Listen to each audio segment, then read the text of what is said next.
ইসলাম বাবুল, আপনার কাছে জানতে চাই যে আমরা দেখলাম যে যুবদল এবং ছাত্রদলের মধ্যে একটি সংঘর্ষ হলো এবং সেটা আধিপত্য বিস্তারকে কেন্দ্র করে এবং সেখানে ১৫ জন আহত হয়েছে। আপনি জানতে চাই যে এটা আপনার জবাব কি আসলে?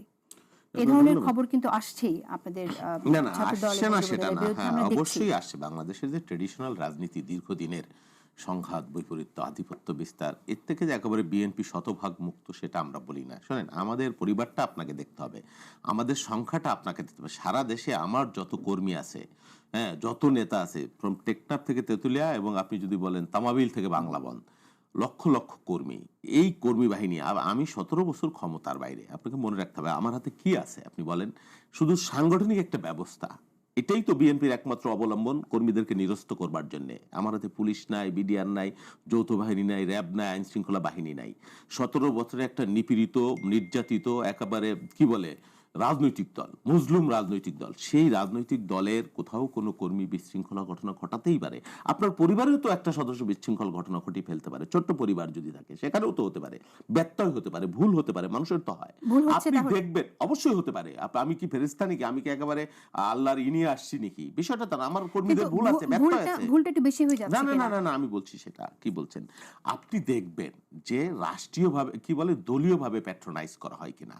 দলগতভাবে একে স্বীকৃতি দেওয়া হয় না। আপনি এটা জানেন। ব্যবস্থা যে নেওয়া হচ্ছে, কঠোর বার্তা যে দেওয়া হচ্ছে, এটা তো আপনি নিশ্চয়ই জানেন। অসংখ্য, যেটা নজিরবিহীন ঘটনা।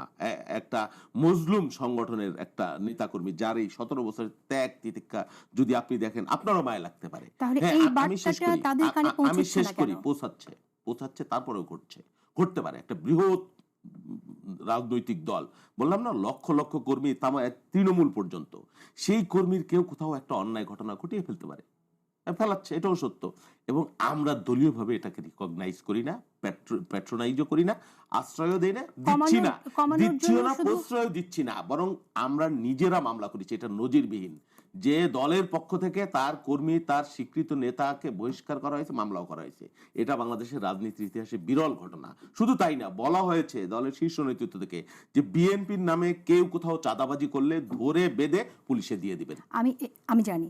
সেই জায়গায় আমার একটা প্রশ্ন যে এরকম কঠোর বার্তা দেওয়ার পরও তৃণমূলে যেহেতু এটা কাজ করছে না সব জায়গায়, সেক্ষেত্রে আপনাদের এখন দল কর্মপরিকল্পনা বিলুপ্ত কি? করে দিতে হবে। কর্মপরিকল্পনা কি? না, না, কর্ম সংশোধনের? পরিকল্পনা সেই জন্যই বলা হয়েছে দ্রুত আপনি নির্বাচন দেন। নির্বাচন দিলে সরকারি যে মানে মেশিনারিজ, সেই মেশিনারিজ গুলো ব্যবহার করে এই বিষয়গুলো কন্ট্রোল করা সবচাইতে বেশি সহজ। সেই মেশিনারিজটা আমাদের হাতে নাই, বা একটা নির্বাচিত সরকার যদি থাকে, তার অ্যাক্টিভিটিস, তার সামর্থ্য, তার ফাংশন আর বর্তমান সরকারের ফাংশনটা এক না, ডিফারেন্স আছে। আপনি আপনি বলছেন তখন আপনি আপনারা দ্রুত আপনি এই গতিতে যে ব্যবস্থা নেবেন। চাঁদাবাজি বা অন্যায় অনিয়ম যা হচ্ছে, আপনি গুগলে সার্চ দেন, আমার বিরুদ্ধেও আছে, আমাদের দলের বিরুদ্ধে, ইভেন বৈষম্যবিদ্যা ছাত্রদের বিরুদ্ধে এখনই সার্চ দেন। মিনিমাম আপনি মানে একটার পর একটা একটা সমন্বয়ক পরিচয় চাঁদাবাজি, জামাত শিবির থানার থেকে নিয়ে আসছে চাঁদাবাজি, বিএনপির যুব দলের নামে চাঁদাবাজি আছে। এ ঘটনা নাই তা তো না, অসংখ্য নজির আপনি পাবেন। সেই জন্য শুধু আপনি আমাকে এবং এটা বাংলাদেশের ট্রেডিশনাল রাজনীতি, এই রাজনীতি একদিনে আপনি উপরে ফেলে দিবেন, এটা এটা সম্ভব না। তবে হ্যাঁ, কমছে, কমাতে হবে আরো। এবং সেটা যারা দায়িত্বশীল ইলেক্টেড গভর্নমেন্ট যদি হয়, আমি বিশ্বাস করি যে এই বিষয়গুলো আস্তে আস্তে বিলুপ্ত হবে ইনশাআল্লাহ। আশা করি। মানে রাষ্ট্র ক্ষমতা